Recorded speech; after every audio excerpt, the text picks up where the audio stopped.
Hey guys, it's Sam, and this is my spoiler-free review for Serpent Dove by Shelby Mauhrin. This is a book that I put off for a very long time because it's very polarizing, and I don't actually know why it's so polarizing. I end up reading this for a vlog that will be coming out in the future that is my read or DNF vlog.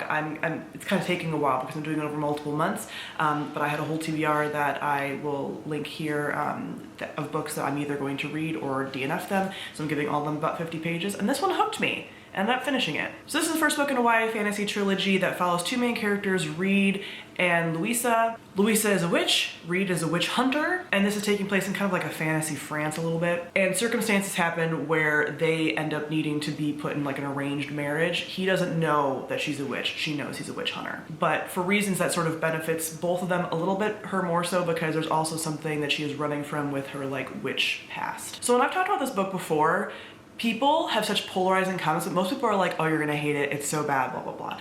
My theory is that when this came out, this was so hyped that the backlash against the hype made people hate it more than maybe it needed to be hated, because this was fine for me. This was like a pretty standard YA with some romance, a little bit like new adulty because it's a little bit more explicit in some of the content, but definitely nothing in the writing that I thought was like appalling. So let's get first into the world building. The bit at the beginning that I almost wasn't sure about, but it ended up kind of dying down, was that this is set sort of like a fantasy France a little bit, and she does use a lot of just like French words, you know, italicized at the beginning a lot, like heavily leans into that. As the book goes on, after the first like 50 pages or so, she does it way less.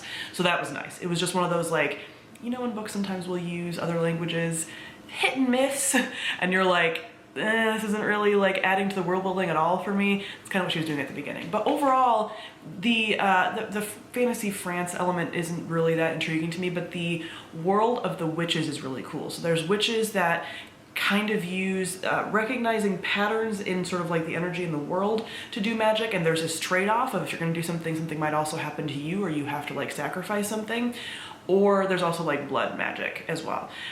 So I end up liking sort of both of those elements, and there's definitely room for all that to be fleshed out. This isn't necessarily a story that we haven't heard before. You know, we have this very patriarchal, male, religious society that is trying to like burn the witches. Like, witches are seen as bad, witches are mostly women, whatever. But still intriguing enough for me. I love a witch story. Next, I'm gonna talk about our characters.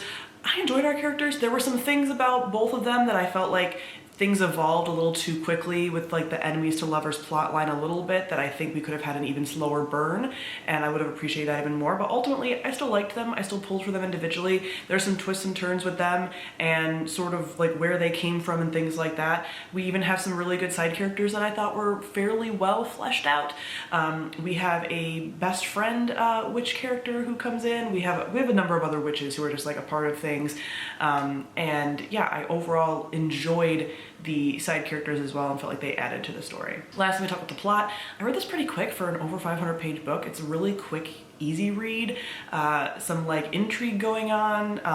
I don't know. I generally enjoyed it. This book I would describe as like good, nothing groundbreaking, but enjoyable for what it is. If you like a witch story, if you like an enemies to lovers, like not as slow burn as it could be. There's a little bit of slow burn, but not as slow burn as it could be.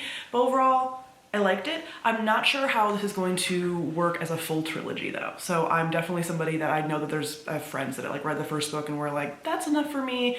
I could maybe sit there as well, but we'll see how the final books kind of play out, and if I want to keep reading those, I do have those as well. So this one I gave like a 3.75 to 4 stars. Like just a solid upper YA fantasy if you're into witch stuff.